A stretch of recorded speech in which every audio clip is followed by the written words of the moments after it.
প্রত্যাশা করছি আপনাদের মাধ্যমে প্রধান উপদেষ্টা নিজে আমাদের এই বার্তাগুলো শুনবেন সময় নিয়ে, এবং প্রয়োজনে আমরা তার কাছে পৌঁছানোরও ব্যবস্থা করব। কিন্তু আজকে আমরা সব কথা মাননীয় প্রধান উপদেষ্টাকে অ্যাড্রেস করতে চাই। সাংবাদিক ভাই ও বন্ধুরা, আপনাদেরকে জানাই যে আমরা ঘোষণাপত্র নিয়ে আসলে কোনো রিয়াক্ট করতে চাই নাই, কারণ বারবার বিভিন্ন বিষয়ে সংবাদ সম্মেলন করতে করতে আমরাও ভীষণ টায়ার্ড, এবং আপনারা এভাবে ছুটে আসেন। একটা অ্যারেঞ্জ করা এটা অনেক ঝামেলার ব্যাপার, আপনারাও জানেন। কিন্তু গত দুদিনে আমাদের ইনবক্সে, আমাদের পেজে শত শত টেক্সট এসছে, এবং সব থেকে যেটা গুরুত্বপূর্ণ, আমাদেরকে অগণিত শহীদ পরিবার আমাদের সাথে যোগাযোগ করেছে। তারা মনে করছেন যে তাদের হয়ে কিছু বলবার আমাদের আছে, এবং তাদের কথাগুলো আমাদের মধ্য দিয়ে আমাদের জবানে তারা প্রধান উপদেষ্টার কাছে পৌঁছতে চান। এর কারণ এই ইন্টারিমের একমাত্র ডক্টর ইউনূস ছাড়া অন্য কোনো উপদেষ্টাকে বর্তমান শহীদ পরিবার বা আপামর জনতা আর বাংলাদেশের বলে বিশ্বাস করতে পারেন না। এটা হলো বাংলাদেশের সব থেকে বড় সংকট। সুতরাং আমার পাশে আজকে শহীদ পরিবার দুজন বসবার কথা ছিল, প্রচন্ড জ্যামের কারণে তারা একটু দেরি হয়েছে। তো আপনাদেরকে আজকে আমরা যা বলছি, এটা বাংলাদেশের এই প্রায় ১৫০০ শহীদ, অগণিত আহত যোদ্ধা এবং বাংলাদেশের আপামর মানুষের প্রতিনিধিত্ব করে, আমরা গায়ের জোরে প্রতিনিধিত্ব বলছি না, আমাদের জবান মানুষের কাছে ম্যাচ করে কিনা এটা আপনারা নিশ্চয়ই সামাজিক যোগাযোগের মাধ্যমে এই রিয়াকশনটা পাবেন। তা আপনাদেরকে একটু শুধু ঘোষণাপত্র নিয়ে আমরা অনেক বড় ফিডব্যাক দিব না। সবার আগে আপনারা বলি, আপনারা জানেন কোনো অরাজনৈতিক পাটাতন থেকে এই ঘোষণাপত্র ৩৬ জুলাইয়ের মধ্যে হতেই হবে। এই জন্য আমরা একটা ছোট প্রেসার গ্রুপ হিসেবে আমাদের তরফে এমন কিছু নাই যা আমরা করি নাই, এবং আমরা তবু এই সরকারকে ধন্যবাদ জানাই যে আমরা যখন চূড়ান্ত আলটিমেটাম দিয়েছি, এই আলটিমেটাম তো আর আমাদের একার আলটিমেটাম না, সারা বাংলাদেশের ১৮ কোটি মানুষের কথা ছিল, এবং সেটাকে তারা সম্মান করে যে কোনোভাবেই হোক তারা একটা ঘোষণাপত্র দিয়েছেন। এই ঘোষণাপত্রের ঐতিহাসিক যে জায়গা, তারা সংসদ ভবনের সামনে দাঁড়িয়ে দিয়েছেন। বৃষ্টির মধ্যে হাজার হাজার মানুষ সেখানে উপস্থিত হয়েছে। অসাধারণ রাজনৈতিক সমঝোতা হয়ে বাংলাদেশের ফ্যাসিবাদ বিরোধী লড়াইয়ে সকল রাজনৈতিক দলের নেতৃবৃন্দ সেখানে তার পাশে ছিলেন, শহীদ পরিবার ছিলেন। এই উদ্যোগটার জন্য আমরা তাদেরকে ধন্যবাদ জানাতে চাই।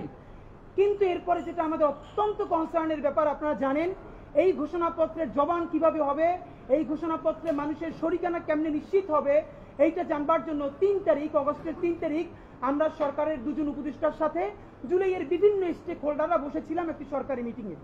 সেই সরকারি মিটিংয়ে আমরা উপদেষ্টাদেরকে জিজ্ঞেস করেছি যে এইখানে যে আমাদের দীর্ঘ ২০০ বছরের ব্রিটিশ বিরোধী লড়াই, যার চূড়ান্ত আকাঙ্ক্ষার প্রতিফলন ঘটেছে আমাদের মহান ১৯৪৭ সনের আজাদির মধ্য দিয়ে, তার সুনির্দিষ্ট তাকে স্বীকৃতি আছে কিনা।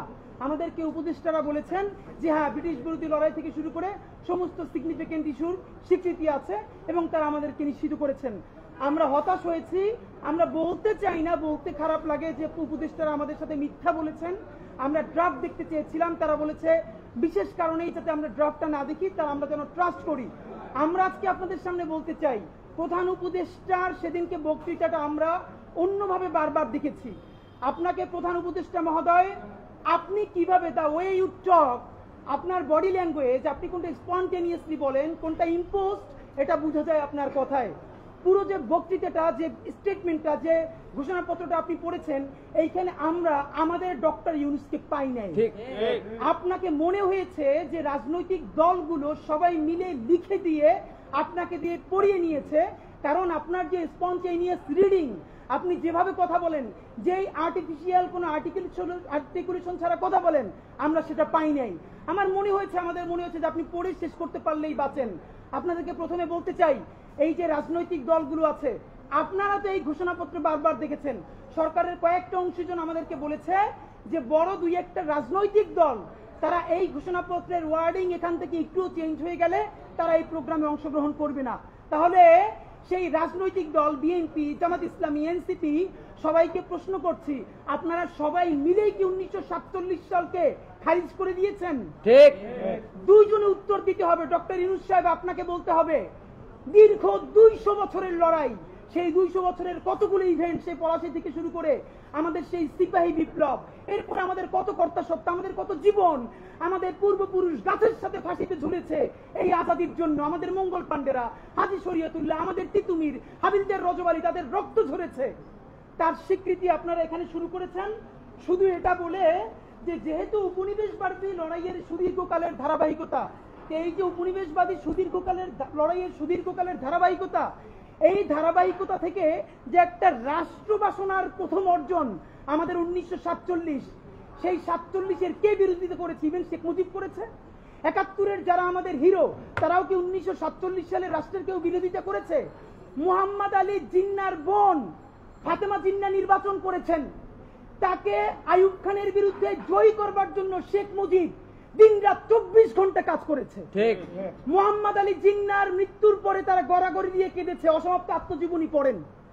তাহলে এই যে বাঙালি জাতীয়তাবাদের ন্যারেটিভ, যেই বাঙালি জাতীয়তাবাদ গল্প শুরু করে 71 থেকে, এর আগে 200 বছরের কোনো লড়াই নাই, যেই বাঙালি জাতীয়তাবাদ বলে যেখানে পাহাড়ি, বিহারি, বাঙালি, হিন্দু, মুসলিম, বৌদ্ধ, খ্রিস্টান সবাই মিলে বাঙালি হয়ে যাবে, এখানে আর কোনো জাতিসত্তার আর কোনো পরিচয় নাই।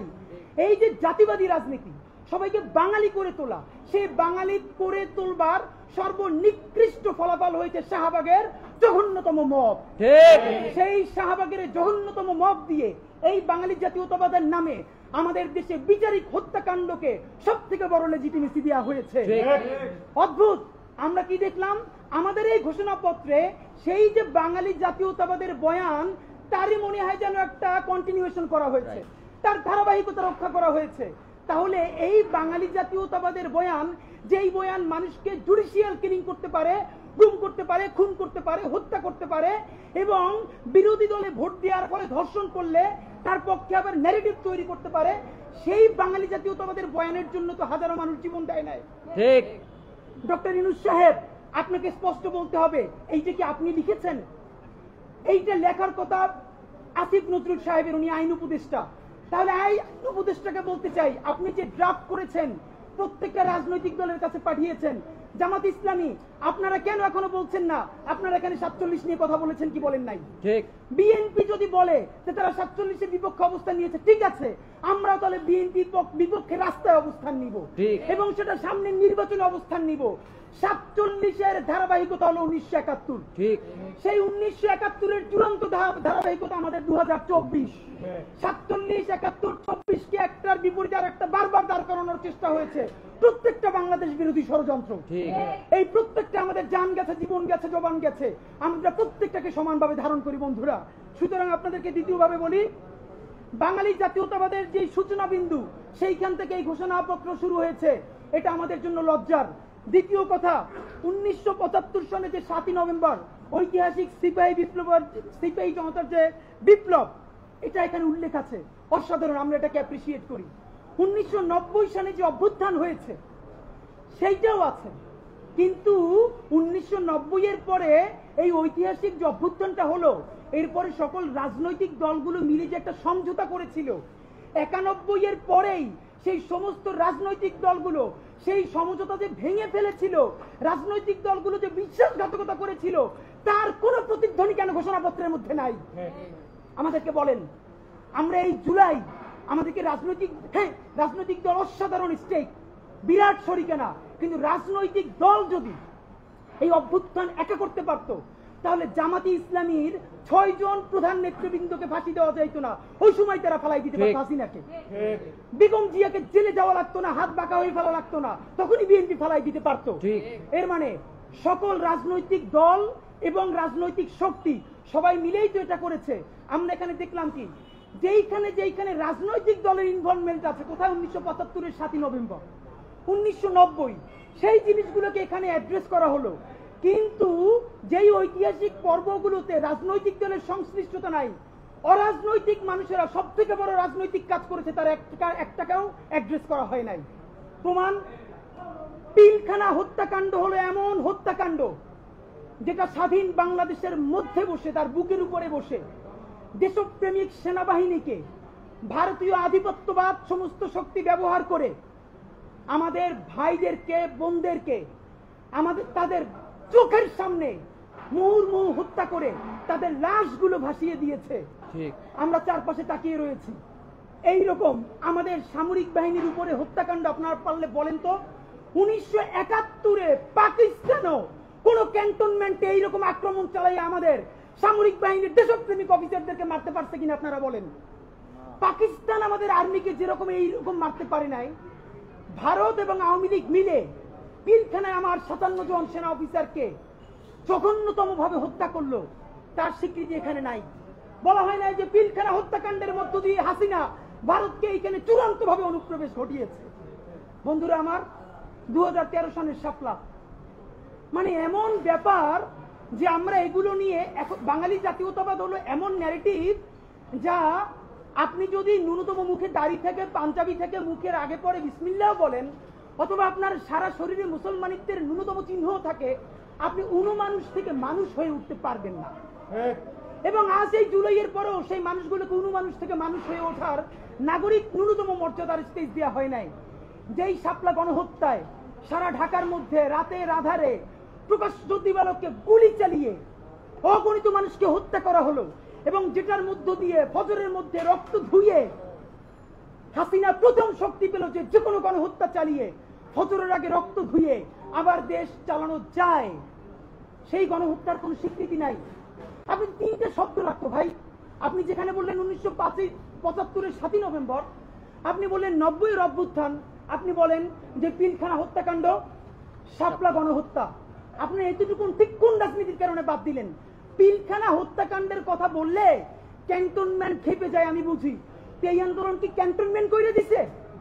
এই ঘোষণাপত্রের মধ্যে বলা হয়েছে সামরিক বাহিনী জনতার পক্ষে অংশ নিয়েছে, আপনারা আবারও তাদেরকে পক্ষে রাখার কথা বললেন। বরং বলা দরকার ছিল 5ই আগস্ট যখন ছাত্র জনতা পঙ্গপালের মতো গণভবনের দিকে জীবনের ঝুঁকি নিয়ে সবাই ছুটে এসেছিল, সামরিক বাহিনী দেশের শৃঙ্খলার স্বার্থে তাদের সামনে থেকে প্রতিবন্ধকতা সরিয়ে নিতে বাধ্য হয়। সামরিক বাহিনী নিজের অক্ষুণ্ণতা বজায় রাখার জন্য দেশপ্রেমিক জনতার সাথে মিলে যেতে বাধ্য হয়েছিল। নইলে এত আইটেম তার আগে নিয়ে এত যান কিভাবে যায়? অথচ আপনি থেকে স্টেক বানিয়ে দিলেন। তাহলে পিলখানার কথা বললে আর্মি খেপে যাবে, আপনি কি এই জন্য পিলখানার কথা বললেন না? শাপলার কথা বললে কেউ কেউ কোন বুদ্ধিজীবী এখন এই অভ্যুত্থানকে রাইট উইং অভ্যুত্থান বলে। কিরে ভাই, এই উপদেষ্টাদের মধ্যে একমাত্র ধর্ম উপদেষ্টা ছাড়া আর কে রাইট উইং এর? এখানে জাসদের আছে, কে নাই আমাকে বলেন। তাহলে কি রেজওয়ানা হাসান আপা, শারমিনা মুর্শিদ ওনাদেরকে এখন বোরকা পরাইয়ে দিয়ে রাইট উইং বানাই ফেলতে হবে? তাহলে তো উচিত তাদেরকে বোরকা সাপ্লাই দেওয়া। এইটারও রাইট উইং বানাইতে পারতেছে, অথচ এরকম ইনক্লুসিভ গভর্নমেন্ট কবে হয়েছিল? তা আপনাদেরকে বলতে চাই যে এই শাপলার এই যে যাত্রাবাড়ি থেকে শুরু করে আলেমরা সারা দেশে, আপনারা মিডিয়ার ভাইয়ের একটা ভিডিও কালকে দেখেছেন, আমরা এর আগে কেউ দেখি নাই। এই এতদিন পর ভিডিওটা সামনে এসেছে, যাত্রাবাড়িতে একটা ছোট স্কুলের মেয়ে পুলিশের তুমুল গোলাগুলির মধ্যে কিভাবে বুক চিতিয়ে দাঁড়িয়ে আছে। ঠিক ভাই, আপনি ভাবেন এই বাচ্চাটা আপনার মেয়ে, আপনার বোন, আপনার ভাতিজি, আপনার ভাগ্নি। আমরা এখনো ডিটেক্ট করতে পারি না এই বাচ্চাটা বেঁচে আছে কিনা। পরে আমরা নিউজে দেখলাম এরকমই একটা বাচ্চার মতো দেহ পুলিশের গাড়ির মধ্যে নিথর হয়ে পড়ে আছে। এই বাচ্চাটা কিনা জানি না। যেই যাত্রাবাড়ি স্টালিনগ্রাদ হয়ে উঠলো আলেমদের কাছে, সেই শাপলাকে আপনি বাদ দিয়ে আপনি কোন ফ্যাসিবাদ আবার আনতে চান? আপনাদের এত হীনমন্যতা কিসের? শাপলাই হীনমন্যতা, পিলখানা হীনমন্যতা। তাহলে তাদের রক্তের বিনিময়ে যে সরকারে আছেন সেখানে থাকতে আপনাদের লজ্জা হয় না?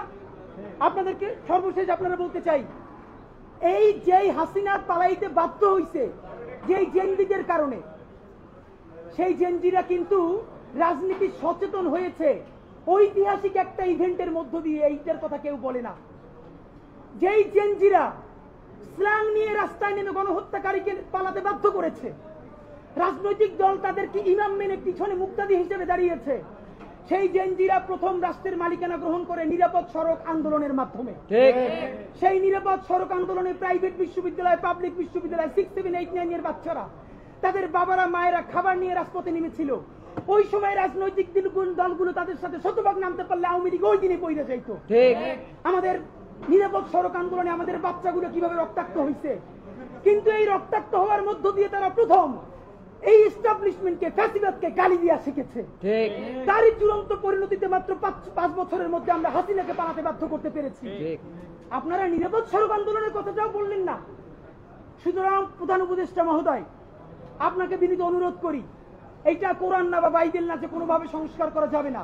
প্লিজ এই ঘোষণাপত্রকে আমি অ্যাপ্রিসিয়েট করি, মন্দের ভালো তো ভালো, কিছু তো হলো, কিন্তু এখানে অবশ্যই 1947-এর স্বীকৃতি এবং 1975-এর 7ই নভেম্বর, 1990 অভ্যুত্থানের ঠিক সাথেই আমাদের পিলখানা, আমাদের শাপলা এবং নিরাপদ সড়ক আন্দোলনের ঐতিহাসিক ঘটনাকে একনলেজ আপনাকে করতেই পারতে হবে। বন্ধুরা আমার, আর একটা ওয়ার্ডিং নিয়ে কথা বলবো। এই ঘোষণাপত্রের মধ্যে বলেছে হাসিনাকে পালিয়ে যেতে বাধ্য করা হয়। হাসিনা পালিয়ে যেতে বাধ্য হয় না, আমরা হাসিনার পতন ঘটিয়েছি বলতে হবে। ফ্যাসিবাদী হাসিনার পতন হয়। পালিয়ে যেতে বাধ্য করা হয়, কোনো প্যাসিভ কথা বলা যাবে না। এখানে অ্যাক্টিভ, আমরা অ্যাক্টিভ মুডে ছিলাম, এখানে কোনো প্যাসিভ ভয়েস নাই। বলবেন যে অগণিত পুরো ছাত্র জনতার শক্তি তার পতন ঘটিয়েছে এবং সেই পতনের ফলে সে ভারতে পালিয়ে যেতে বাধ্য হয়। বন্ধুরা আমার, সর্বশেষ কথা বলি, এই ঘোষণাপত্রের রিঅ্যাকশনে এখানে অনেকগুলো গুমের কথা আছে, খুনের কথা আছে, কিন্তু বিচারিক হত্যাকাণ্ডের কথা নাই। অথচ এই ফ্যাসিবাদ যেটা করেছে, বাংলাদেশের বিচার কাঠামোকে জাহান্নামে পাঠিয়ে দিয়েছে। এর মানে কি এইটা যে বিচারিক হত্যাকাণ্ড বললে জামাতের যে নেতাদের ফাঁসি হয়েছে তারা যদি একটা অ্যাডভান্টেজ পেয়ে যায় কিনা? আপনারা কি সেই ভয় থেকে বিচারিক হত্যাকাণ্ডের কথা বলেন নাই? প্লিজ এটা আপনাদেরকে বন্ধ করতে হবে। এবার বন্ধুরা, ঘোষণাপত্রের ফিডব্যাকের পরে অত্যন্ত গুরুত্বপূর্ণ কথা আপনাদের সাথে জুলাই সনদ নিয়ে। আমরা প্রত্যাশা করছি আগামী কয়েকদিনের মধ্যে জুলাই সনদ স্বাক্ষরিত হবে।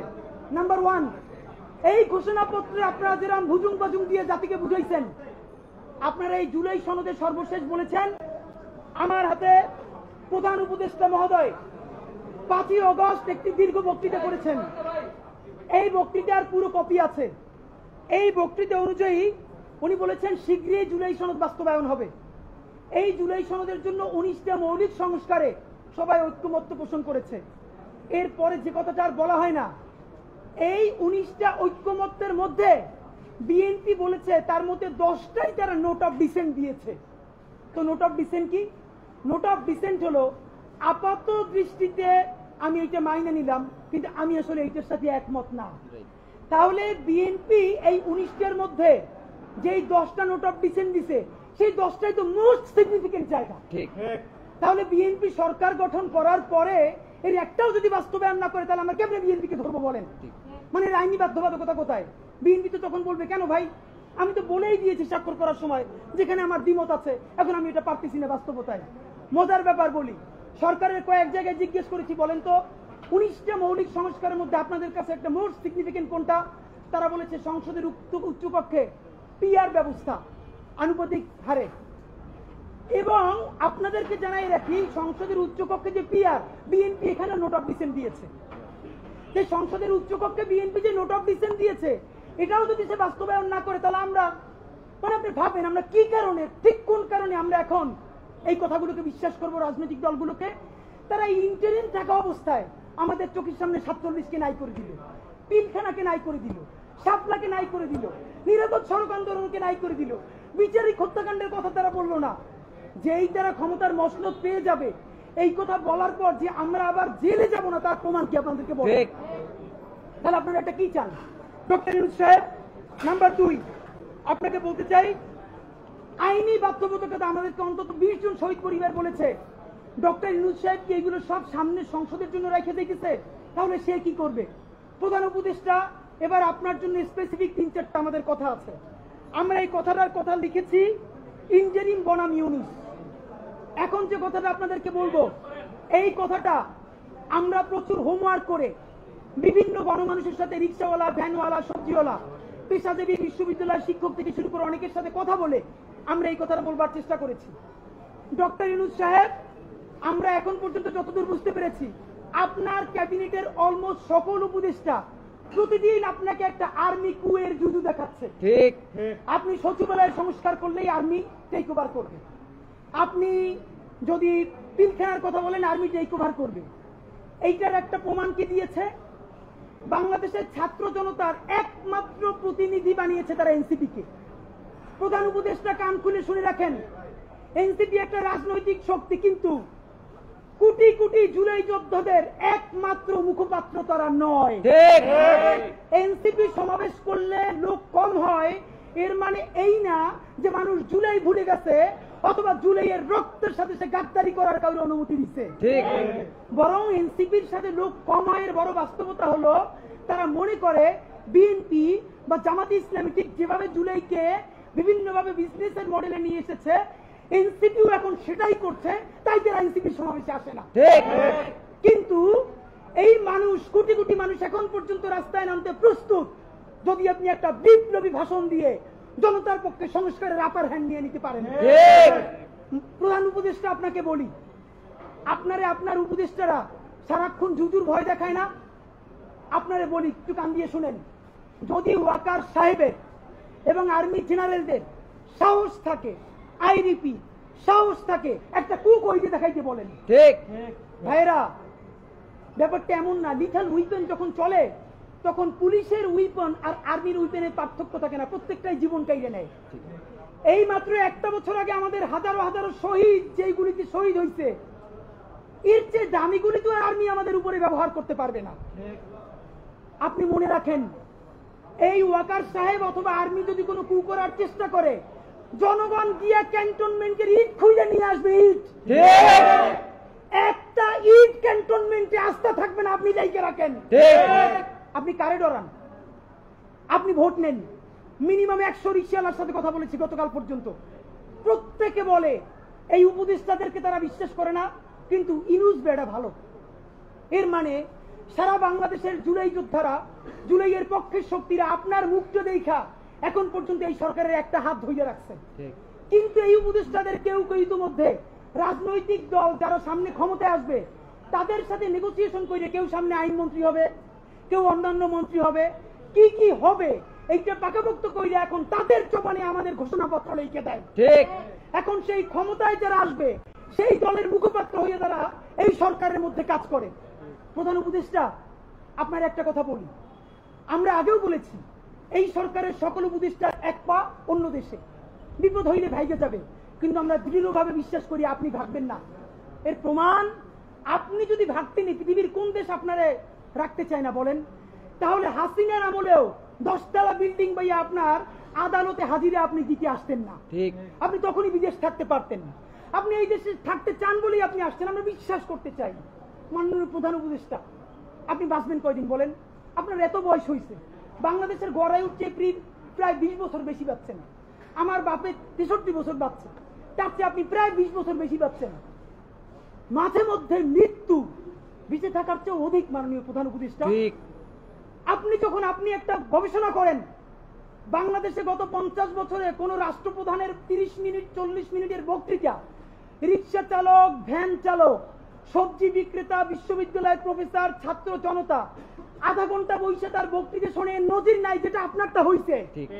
এটা কিন্তু আপনার চেহারা দেখে না।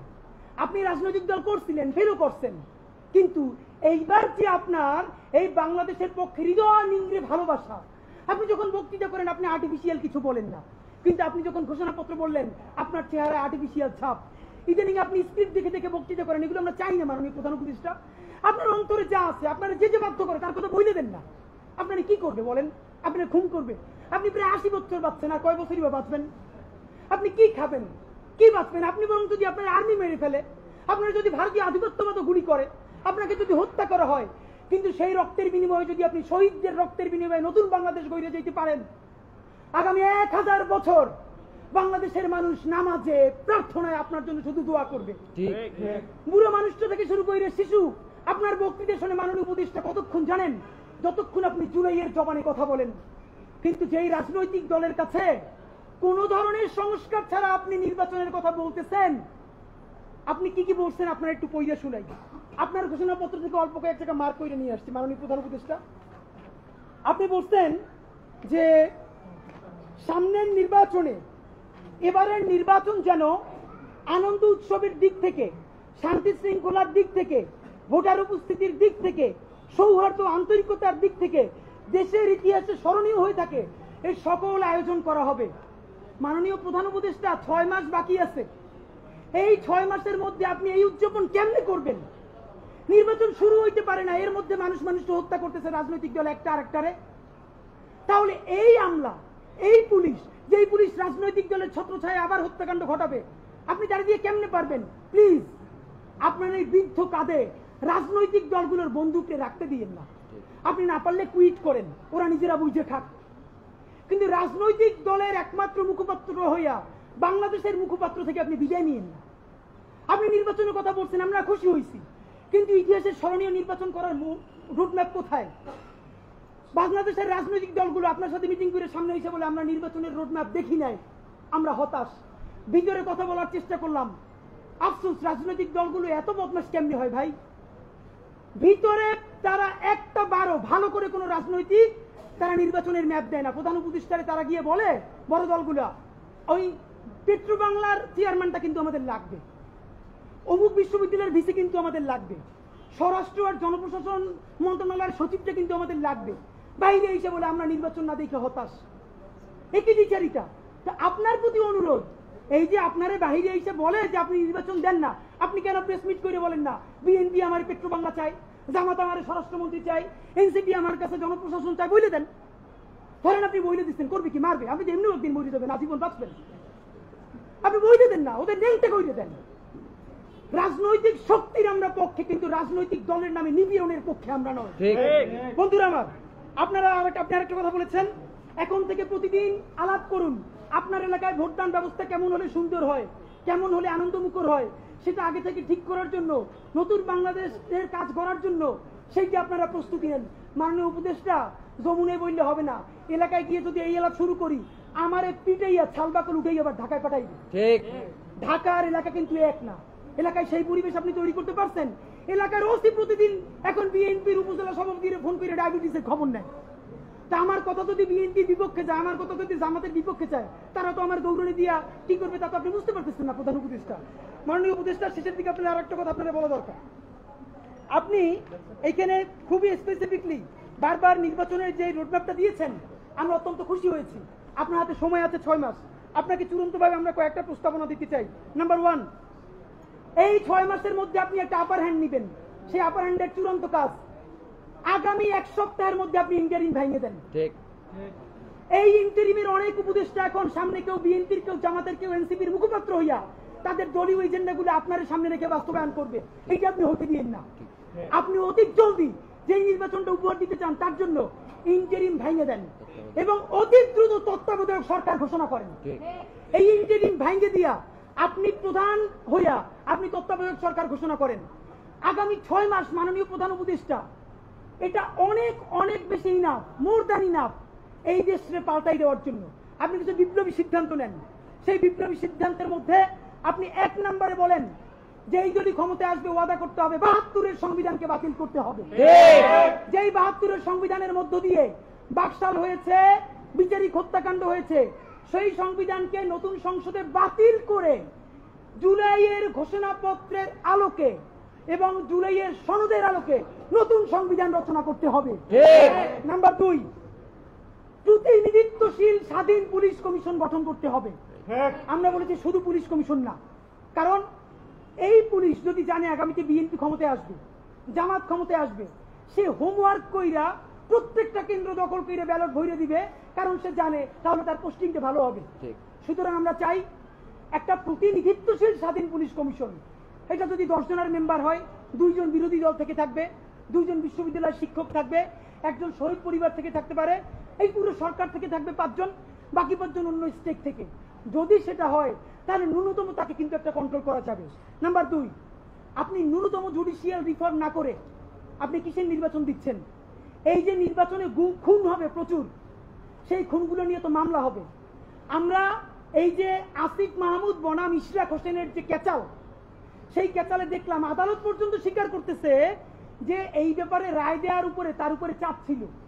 কোন রাজনৈতিক দল ক্ষমতায় নাই, সেই অবস্থায়ও যদি আদালত বলে যে এই রায় দেওয়া তার উপরে চাপ ছিল, যখন রাজনৈতিক দল থাকবে তখন তো চাপ লাগবে না, তখন আইন মন্ত্রণালয় দিয়ে লিখে পাঠাবে, সে শুধু সাইন করে দিবে। সুতরাং আপনি জুডিশিয়াল রিফর্ম কি করলেন সেই থেকে আপনাকে স্পেসিফিকলি বলতে হবে। জনপ্রশাসন সংস্কার, সবকিছুতে একমাত্র বিসিএস প্রশাসন ছড়ি ঘুরাবে তা হইতে পারে না। আপনি ক্ষমতার ডিসেন্ট্রালাইজেশন করেন, আপনি পুলিশকে একটু ভিন্ন করেন, আপনি অন্যান্য ক্যাডারগুলোকে আরেকটু এম্পাওয়ার করেন। এই যে জনপ্রশাসন সংস্কারের মধ্যে প্রশাসকরা নিজেদেরকে প্যারালাল রাষ্ট্র ভাবে, এইটা আপনি ন্যূনতম ভাঙিয়ে দিতে না পারলে আবার তো সে আমলাতান্ত্রিক দেশ করবে। এবং আপনাকে সর্বশেষ আমরা বলতে চাই, আগামী 6 মাস আমরা আপনার কাছে অ্যাকশন দেখতে চাই। সেই অ্যাকশনটা হলো, এখন চলে আগস্ট মাস, আগস্টের মধ্যে আপনি ইন্টারিম ভেঙে দেওয়ার চূড়ান্ত রূপরেখা প্রণয়ন করেন। এতদিন বলছি আমরা বিচার সংস্কার, বিচারের কোন কোন রায়টা আসবে আপনি তা তো একটা বললেন না এই আপনার দীর্ঘ বক্তৃতার মধ্যে, কিন্তু আপনি ঠিকই নির্বাচনের সব কথা তো বললেন, থ্যাংক ইউ, আপনি এটা বলেছেন। তাহলে বিচার নিয়ে আপনি এরকম বলতেছেন না কেন? নাম্বার 2, এতদিন আমরা আগে বলেছি সংস্কার, তারপরে বলেছি মৌলিক সংস্কার, না এখন মৌলিক সংস্কারও বলি না, নির্দিষ্ট 5টা সংস্কারের কথা বলেছি। আমরা পুলিশের সংস্কার চেয়েছি, আমরা জুডিশিয়াল রিফর্মের কথা বলেছি, আমরা নির্বাচন কমিশনের যে বর্তমান প্যাটার্ন এইটা ভেঙে দেওয়ার কথা বলেছি। প্লিজ, কোন সংস্কারটা কবে হবে?